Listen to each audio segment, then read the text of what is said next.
Hello everyone and welcome to the 2018 r/Classic WoW survey results. So this survey was published after BlizzCon 2018 on the subreddit, and we've had thousands and thousands of responses, and there's some interesting results here that I think will be helpful for players that are really wondering whether or not their class or their race or their faction is going to be balanced or imbalanced, and I think it's a useful tool for people to look at. So we're going to go through those results now, and if you want to take the survey, it's in the video description below.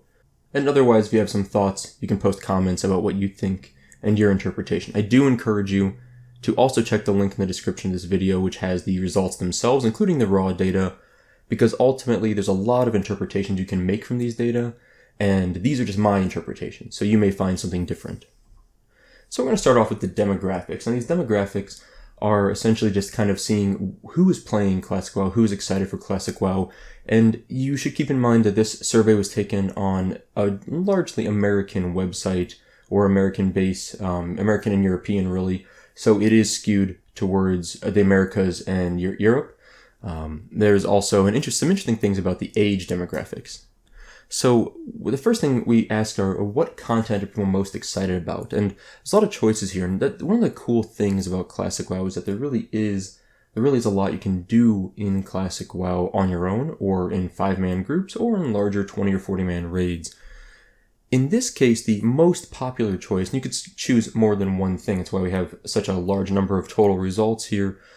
Dungeons and raids are the two most picked choices. People are really excited for the grouping up aspect of Classic WoW. Me personally, I actually put leveling multiple characters as one of the things I'm most excited about, so I'm kind of in the minority here at only 7%.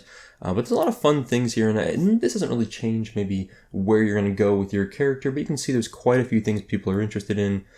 On the low end, role-playing is fairly low, and Baron's Chat, which is kind of a joke answer for the most part, is also fairly low. Now, I think this poll is very revealing.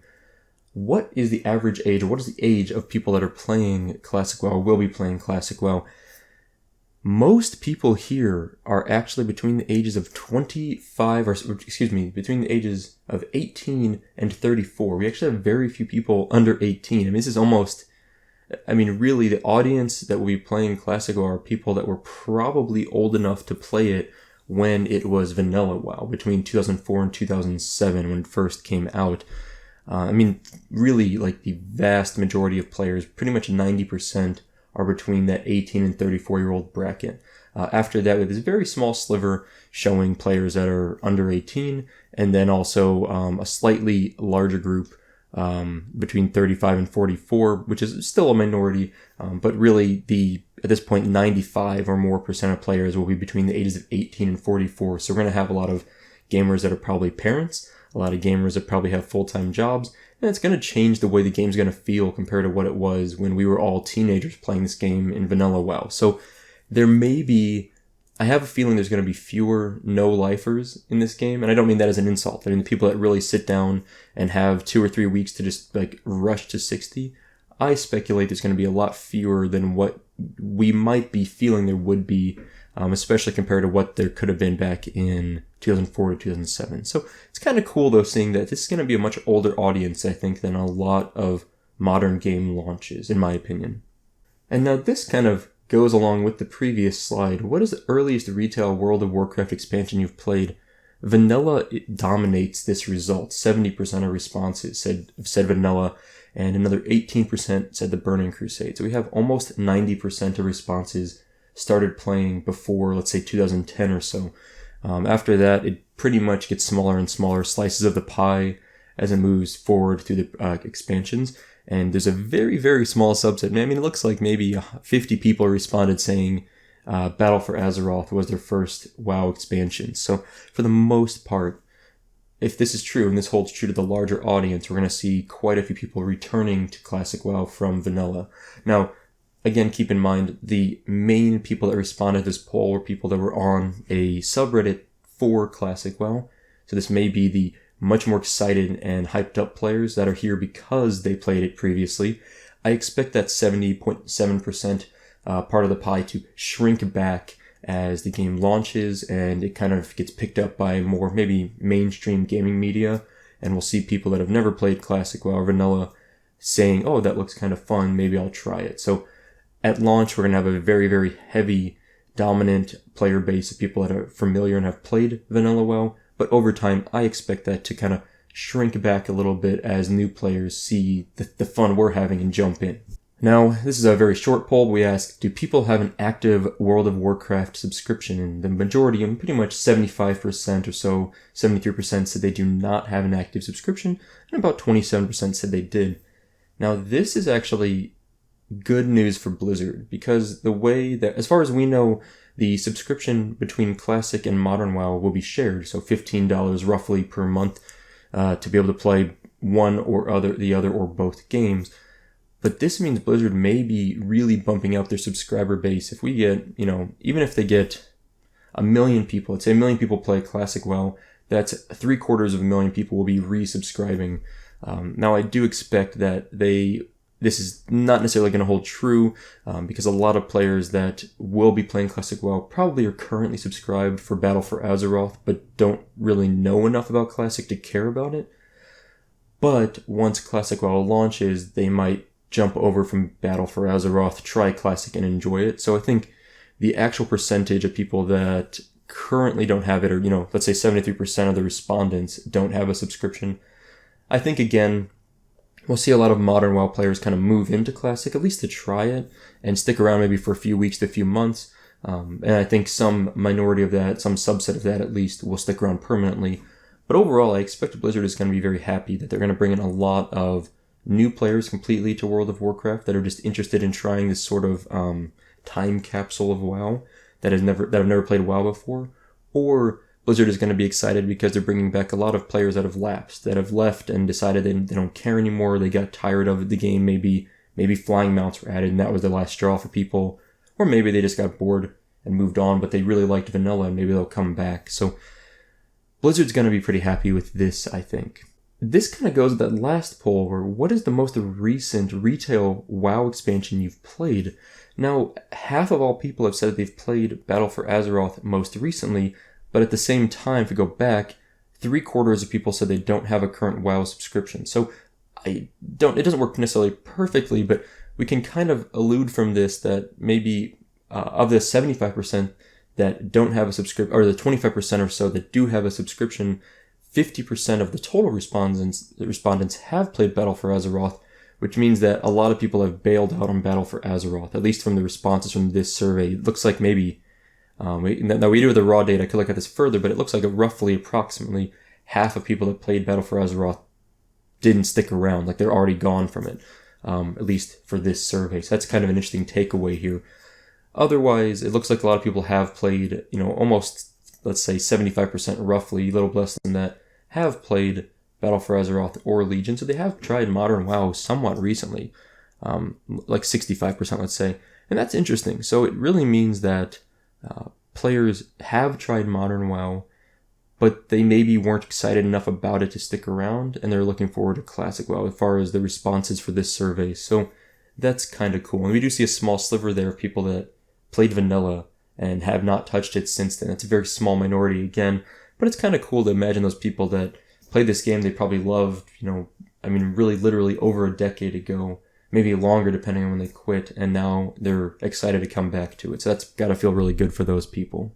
We asked whether people have played on a private server for vanilla World of Warcraft at any point, just any amount. It doesn't matter if they hit 60 or not, just purely have they played on it.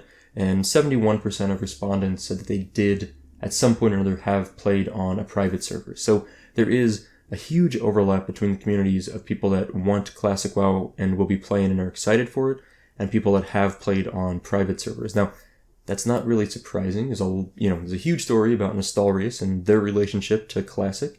You can look that up. Literally, like the BBC has articles on this. Like it's all over the place. So you can look that up yourself. But it's no surprise that there is significant overlap between the two communities. So, but still, about almost a third, a little bit less than a third to a quarter, have not played vanilla on private servers. We asked whether people will be rolling the same class or try a new one, and it's actually split pretty, I'd say fairly evenly. where 41% said they will be rolling the same class as their previous main. So not the majority, but the largest section of people will be sticking with the same class. So they are maybe not experts, but are familiar with their class.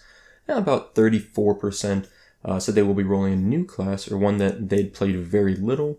And then 25% said they will be rolling a class that they have played extensively but did not main. So you can take from this like 65%, or 2/3 of players will be playing either a class that they mained previously or that they've played extensively but was not their main. So a lot of people are sticking to the nostalgia factor in a way, you could say. From the launch of Classic, how long do you anticipate it will take you in real world time to reach level 60?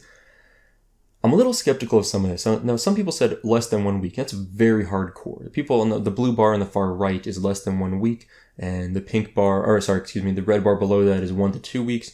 So really about 12% of players said they'll be level 60 within 2 weeks. That's a very hardcore group of players relative to the majority of responses. Most people said, like the biggest chunk, a third of all responses said 1 to 2 months. So if you hit 60 within 2 months, you will be in the top, really about 70 to 80% of response, about 70% I would say. Really, if you get there in 2 months, you'll be with the main crowd of people. If you go beyond 2 months, you get to the 2 to 4 months range, then at that point you really are still in the top like 80% or so. And then if you start going into 4 to 6 months or 6 plus months, you're in the last like 10 to 15%. So if you want to hit 60 and be with the main bulk of people, I would set a goal of about hitting 60 within 2 months. I think you'll be okay. If you can do it within a month, you'll be actually in a minority of players, really. You'll be in a small chunk. But 2 months is really cut off where you are now either with the main group of people or behind the main group, that 1 to 2 month range. So keep that in mind for people that really want to stick with the crowd. If you don't care about being with the crowd, there's going to be people that are taking 6+ months. I put myself at being in the 2 to 4 to 46 month range because I know I'm a little bit slower playing. But this is very useful for people that want to really power level. Now, that was all demographics. We're really just asking people, what do they think of themselves? How old are they? What are their goals, etc. Here's where we really get into some more of the meat of the survey, the results. So one of the first things, I looked at some raw data here and said, what of the people that want to hit want to hit 60 in under a week, what class are they? What class they say is their main class? It's not really surprising, but Rogue, Shaman, and Warrior, as well as Mage, really, are the 4 largest responses for hitting 60 in less than a week. And now that doesn't surprise me. Hunters and Rogues are pretty good solo leveling classes. Hunters especially are very, very good solo leveling. Rogues are a little bit tougher. I'm a little surprised seeing that many Rogues. And Warriors hitting 18%. Warriors to me are one of the slower leveling classes, so it surprises me that Warriors are able to hit, that 18% of the respondents that hit 60 in less than 1 week chose Warrior as their main class. It's doable. It's not impossible. But that's tough. In real time, we're talking real time hitting 60 in less than a week. This isn't 7 days /played. This is 7 days.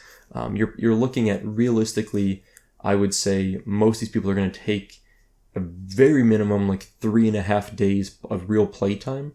So we're talking over 80 hours to hit 60 in a week, in my opinion. I mean, that's like working 2 full-time jobs in 1 week, is probably realistic. But some people, honestly, are probably looking at, 5 days played. And 5 days played in 1 week, it's doable still. But you are doing nothing else. So this is a very hardcore group of players. My hat's off to them. It's really cool they can do that. I sure am not going to be able to do that I don't even want to. It doesn't sound fun to me personally.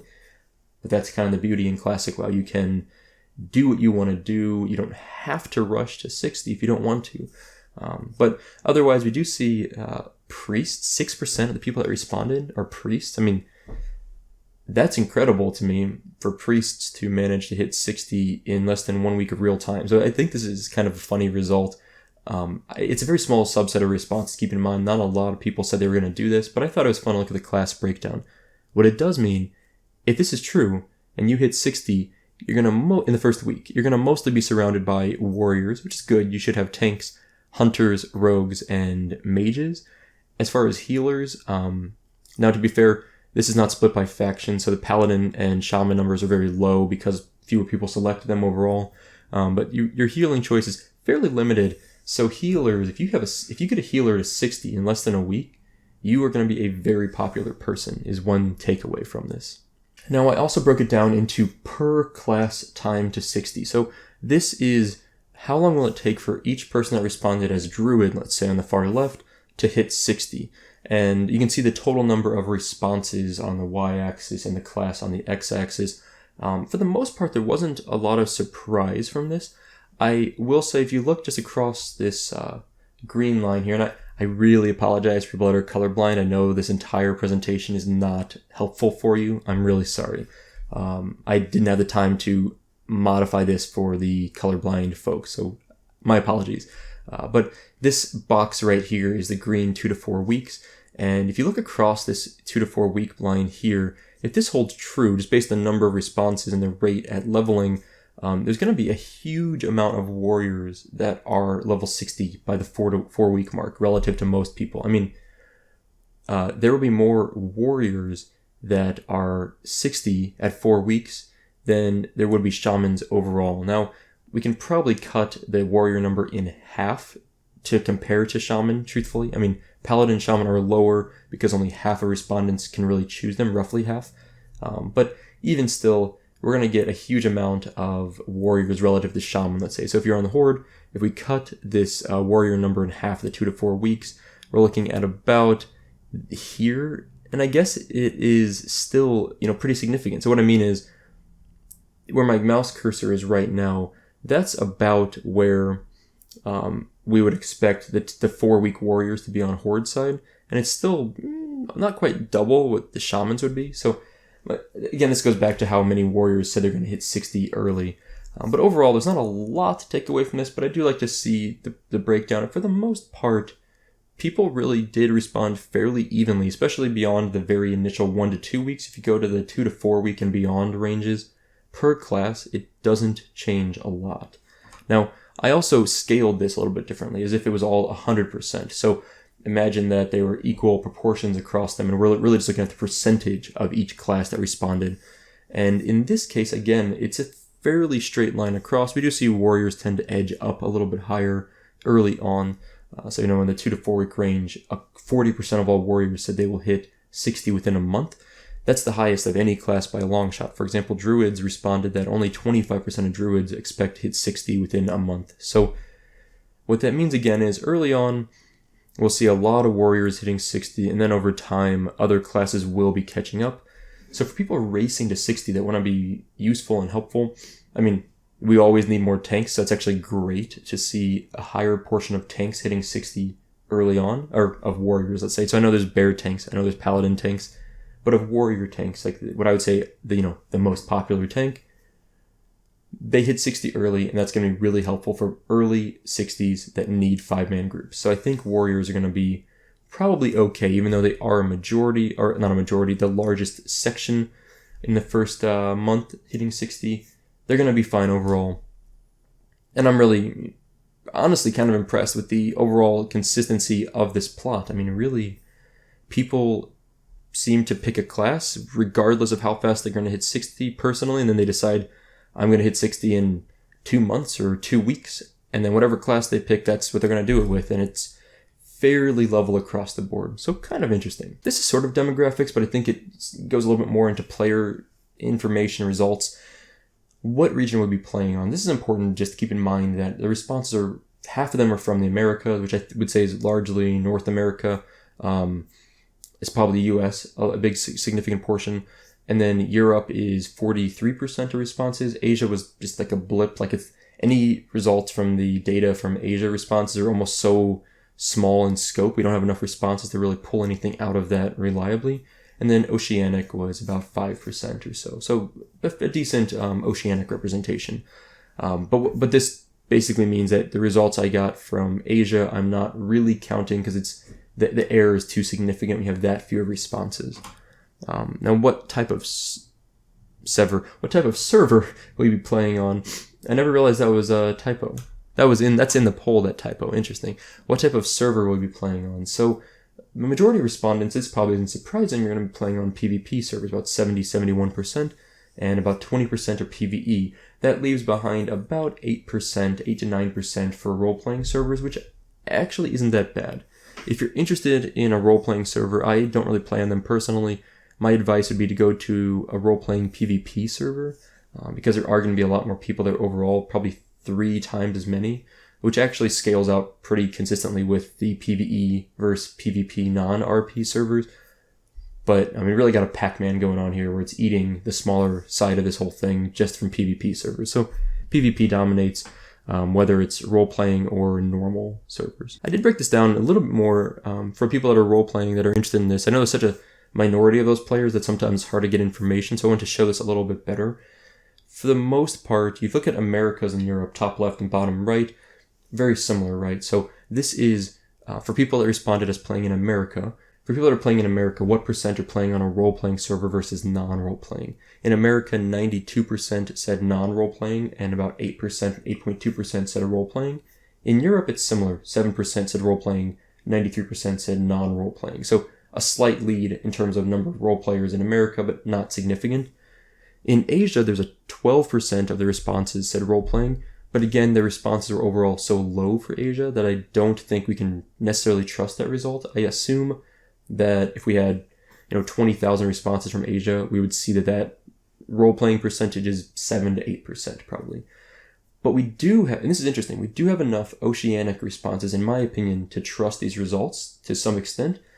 And for whatever reason, Oceanic region has a much smaller player base that is interested in role-playing. It's like half of America or Europe. So I don't know if that means there's just going to be fewer servers that are populated for role-playing, or if it's going to mean that if there's 3 or 4 servers, there's just going to be a lower population among those servers. But if you're really, really interested in role-playing, you might want to try to get to the Americas or Europe servers, depending on how servers are split up. I have no idea how Blizzard's going to do this, but it was surprising to me that it was really almost half in the Oceanic regions. And we do have enough responses that I do trust those results. So just something I want to put up here for the role players that don't get a lot of love usually. As far as gender for the characters, kind of unsurprising. 73% said male, 27% said female. This is probably actually a little, like the actual player base, I assume is a little more heavily male than that in terms of what people personally identify as. So, there's a fair amount of what I assume will be people that identify as male in real life that are playing female toon or character in game. So kind of interesting. What faction? Always pretty well split. There's a slight imbalance where Alliance is like 51% and Horde is 49% or so, but that's pretty good. I mean, it's pretty consistent. That's a good sign for the game. I think I'll be on the Horde for the most part. I'll probably have an Alliance toon also, but for the most part, this is a pretty nice split. I think people should be happy with this, and Blizzard shouldn't have a lot of problems with faction imbalance. Now, per server, sometimes servers go crazy. I don't even know what Blizzard's going to do about that, but for the most part, I seem to recall Vanilla having a pretty good balance in retail Vanilla in terms of faction. I know by Burning Crusade it got really bad, but I think Vanilla was pretty good, and I expect that to be true for Classic also. What primary professions will people be using leveling from 1 to 60? So this is when you're leveling, right? So keep in mind the XX at the bottom is out of 8,000, out of 8,000 overall. That'll change in the next slide. We're going to go a little bit further into this. But unsurprising, the gathering professions are huge. Herbalism, mining, and skinning are almost 40% each, and people could choose more than one response for this. Now, leatherworking is very low. It's at 10%. And blacksmithing is pretty low, about 10%. So this is from leveling, right? Unsurprising, gathering professions are really useful while you're leveling. You can just skill them up pretty easily for the most part. You get some free gold. You can even just vendor it, get some free gold, but you can take the time to auction house things and make some money, or just save them up so when you hit 60, you can swap over to, alchemy or enchanting, alchemy or tailoring, and start using all those materials you've built up while you're leveling. So it's, convenient to do this. Now at 60, again, the scale bar changed down at the x-axis, so keep that in mind. We see that mining, skinning, and herbalism have dropped to some extent. Skinning especially, completely tanks. A bunch of people are going to skin while they're leveling and then just throw it away at 60. But leatherworking stays low. So I want to go back a slide. Leatherworking was almost 10%. Skinning was 37%. At 60, leatherworking is 9% and skinning is 12%. So leatherworking is going to be not that big at 60. So that might mean there's a little bit of a market there for people that want to do leatherworking, especially if you can get your hands on some Devilsar leather and recipes, but depends if there's a mafia or not, right? So it's certainly, it's kind of interesting to take this away. Please look at it a little more yourself, and maybe it'll help you decide what profession is right for you. Now we look at race for the characters and what people are playing. Not that surprising. We see a lot of humans and a lot of undead. That's always kind of been true. And then we see, gnomes are 7.9%. It's actually surprising to me that gnomes are as popular as trolls, and as popular, or more popular than trolls slightly, and as popular as Tauren. There were a few more respondents that said Alliance in the first place, so that skews it a little bit. I didn't split this up by faction. But overall, you can see the overall breakdown. If you're on a server, it's pretty diverse, and trolls, gnomes, and Tauren will be in the minority for the most part. So if you want to have a character that stands out a little bit more, maybe grab a troll. They seem to be the least popular. If you want to fit in with the crowd, humans, undead, probably good choices, and orcs, night elves are good secondary choices.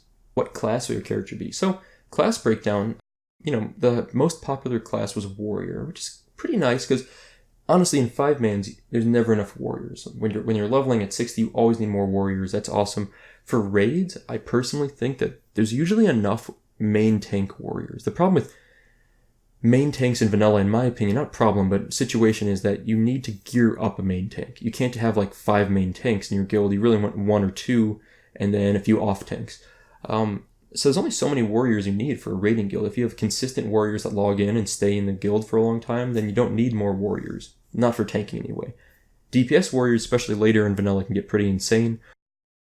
So a lot of these will be DPS warriors ultimately, especially for raids anyway. And otherwise, the breakdowns there, there's a lot of things you could say from this.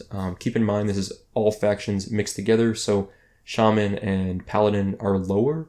But if you were to really double those numbers, that's kind of more realistic, or split everything else in half, that's probably more representative of Shamans and Paladins. But otherwise, it's a pretty good balance. The lowest will be overall Druid, I would say, it looks like. And surprisingly to me, Hunter was actually kind of low. I thought we'd see more Hunters. So 10%, almost 10% of respondents said Hunter. And with 9 classes, that actually puts them at lower than you would expect if it was an even distribution. Druids are lower than you would expect for an even distribution. Otherwise, everything else is about where you would expect it to be. But Druid, I'll always say this, if you pick Druid and you get in a raiding guild, you will get geared up faster than probably any other person in your guild. I mean, Druids, there's not enough of them, and there's not a lot of them anyway. For whatever reason, they just were never as popular.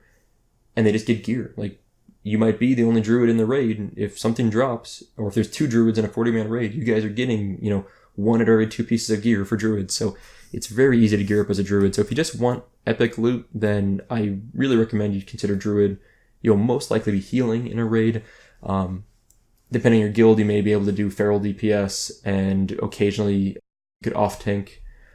I don't mean to disrespect main tank druids. You certainly can main tank, but that depends on the guild a lot, whether they're willing to allow that or interested in doing that. But I'd say a lot of guilds would be more willing to let druids off tank, depending on the fight, and whether it's a progression fight or whether it's just repeating previous kills. But for the most part, I would anticipate druids would be healing in raids, so keep that in mind. But you're going to gear up fast. Now, I break this down a little bit more in the next few slides. What is your primary role for your character? 60% of players said they would be a DPS overall, right? That's not surprising. Honestly, most raids are made up of DPS. In a 40-man raid, you might, depending on the fight, let's say you might have 2 to 4 tanks, and let's say 5 to 7 healers, 4 to 7 healers. It really depends, and the rest are going to be DPS. So you'll have at least 20 DPS in every raid, I would argue. There's some exceptions, but for the most part, right, you're going to have mostly DPS. This breaks down pretty nicely. You've got a good chunk of healers and a subset of tanks. That's good. I think this is a really good breakdown. I think the community is going to be happy with what everyone wants to do. I think people will be able to do that. One thing I did here is I started breaking this down by faction, right? So we're looking here at from the previous poll result, we're looking here at just tanks, right? So we have Alliance on the left, Horde on the right. And what class from each faction responded as saying they're going to tank with that class. So of Alliance players that said their main role is going to be to tank, 75% of those people said they're going to play a warrior. So 3/4 of all tanks, or hopeful tanks on Alliance, are warriors. That makes sense. Like, warriors are, honestly, it's not arguable in my opinion that warriors are the best tanks in vanilla. They just have the best tool set for it. It's not anyone's fault, but that's just the way Blizzard designed warriors. That's my opinion. Please don't roast me. Now, Druids for Alliance are going to be about 14% of tanks, according to this response, and that's also similar for Horde. About 16% said that they would play as tanks. And then we look at this last little sliver. Paladin on the left is 11%, and Shaman on the right is 2%. I added the Shaman because I've heard of Shaman tanks. I don't personally think they work that well, but I've heard of people doing that, especially in a 5-man. 2% of tanks on the Horde side are apparently going to be Shaman, so that's kind of cool. I don't think they're going to go that far in raids, but I think in 5-mans it is doable. I've seen it, but it's tough. Now on the Alliance side, 1 out of every 10 tanks is going to be a Paladin, and more than 1 out of every 10 tanks is going to be a Druid. So if you need a tank on the Alliance side, you have a 25% chance of saying, like you're in Orgrimmar and you say, looking for tank, last spot, 5-man, Blackrock Depths. 1 out of every 4 people that responds to you is going to be a Druid or a Paladin. So if you don't want to, if you don't like that, some people might say they only want to deal with warriors, then you might want to go to the Horde side. You have a little bit higher percentage of warriors, but I thought it was kind of cool seeing the breakdown of people that are playing Paladin or Druid or Shaman and want to main tank, or maybe main tank isn't the right word, but expect to be tanking. Now we look at the healer class breakdown, right? So again, Alliance on the right, Alliance on the left, Horde on the right. And for the Alliance, the majority is Priest. And same for the Horde. 45% of healers on the Alliance will be Priests, and 43% of healers on the Horde will be Priests. When we look at Druids, it's similar again, 21% for Alliance and 19% for Horde. And then we get to Paladin and Shaman, and it's also similar. 34% of Paladin, or 34% of healers on the Alliance side will be Paladins, and 38% of healers on the Horde side will be Shaman. So this is a very even split. And I'm not necessarily surprised to see this, but I think it's kind of useful to see how many healers you'll have on each side from each class. So if you want to stand out as a healer on Alliance or Horde, in terms of how rare you are, Druid, as I mentioned earlier, is the way to go. Otherwise, Shaman and Paladin will be a little less common than Priest for each faction. Now we're getting to the DPS class choice by faction. So again, Alliance on the left and Horde on the right. And this is a lot of data here. You can see the purple bar, that's 5% on the Alliance at the bottom, and 8% for the Horde on the right. That is Paladin for Alliance and Shaman for the Horde. We see, personally, I don't have anything to take away from this. It's surprising me. It's very split between factions, in my opinion. It's fairly similar. There are, for some reason, like a third fewer Horde warriors that are DPS. Like, it seems like for some reason the Alliance side warriors are more DPS prone than Horde side. So if you want to be a DPS warrior and stand out, maybe Horde is the way to go. And the difference might be small enough that it's not really statistically significant, but it does seem like on the Horde side, warriors are a little more prone to choose to be a tank. Seems that way. At least in terms of not really that they're more prone to choose it, but there's fewer overall warriors in the Horde that want to be tanks, I guess what we can say. So otherwise, I don't have a lot to say about this specific graph. Now, I do want to point out there are Priests on both sides that want to be DPS. There's also Druids, right? So we've got Druids at the top, 3% for each side. Shamans and Paladins being DPS isn't wildly surprising. So 5% of the total people that responded as DPS on the Alliance side are Paladins, and 8% of responses as DPS on Horde side or Shaman. That's not necessarily surprising to me. But the Priest, for some reason, sticks out to me. 2% of all DPS responses on the Alliance side are Priest, and 3% of all DPS responses on the Horde side are Priests. So I'm not saying 3% of all Priests want to be DPS on the Horde side. I'm saying if you pick 100 players that want to be DPS, 3 of those players are going to be Priest. So that's what this breakdown means, just to be clear. But there's some interesting things here. So look at the Alliance side. Of all DPS, 2 out of every 100 are Priest. Now, of Priests, 91% of Priests said they want to be healing, and about 10%, 9% said they want to be DPS. So if you're Alliance side, 1 out of every 10 Priests is planning to be a DPS priest, which would put them as probably shadow form priest. Okay, so I was kind of like, that's not that crazy high, but it's a little high to me in terms of what works in raids, in my opinion. But, you know, people can flex things. But here's what I found funny. I was like so amused by this. Of Alliance side DPS, overall, 2% of DPS are priests. Of Alliance priests, 90% roughly want to be healing and 10% want to be DPS. Of that 10% subset of priests, so 1 every 10 priests that wants to be DPS, 45% of them are dwarf priests. So for whatever, as opposed to, you know, human priest or night elf priest, right? So even though dwarfs are actually relatively a little bit lower on the pick overall in race choice, and they only make up one of the 3 races that could be an alliance priest, right? So like I said, humans, night elves, dwarves, the 3 choices. We don't get a third, like a 33% evenly broken down DPS alliance priest choice here. For some reason, of the subset of priests that want to be DPS, half of them almost are dwarves. The reason why this is so funny to me is that dwarf priests have Fear Ward, which is a really great tool for Alliance. It's incredible. It's useful even in PvP, but in PvE it's a very, very strong spell. That spell is a holy spec spell, so you can't use it when you're in shadow form. So for these dwarf priests that are presumably, as DPS priests will be shadow form priests, they won't be able to Fear Ward effectively. They'll have to switch back and forth in the middle of a raid, which uses up a lot of mana, so it's not that efficient. But I'm just really amused that I feel like it's going to cause a lot of friction on the Alliance side. People are going to say, okay, we need a priest to heal for a raid. 1 out of 10 of them are going to say, oh, sorry, I'm a shadow form DPS priest or whatever. And then of those 1 to 10, half of them are going to be dwarf priests, which is going to be so maddening for raid leaders that want an Alliance priest that can heal and cast Fear Ward, and they're going to find a dwarf priest that's in shadow form that doesn't want to do that.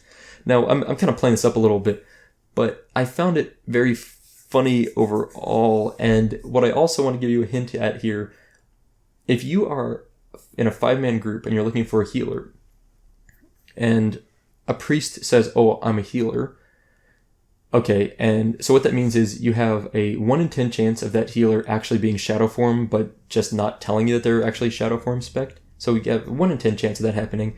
And then of that 1 in 10 chance, half the time, it's probably a dwarf priest. Anyway, so it's just a lot of fun to kind of poke out that for some reason dwarves disproportionately are going to be shadow priests, apparently. So keep that in mind if you're getting a 5-man group together and a dwarf priest jumps in.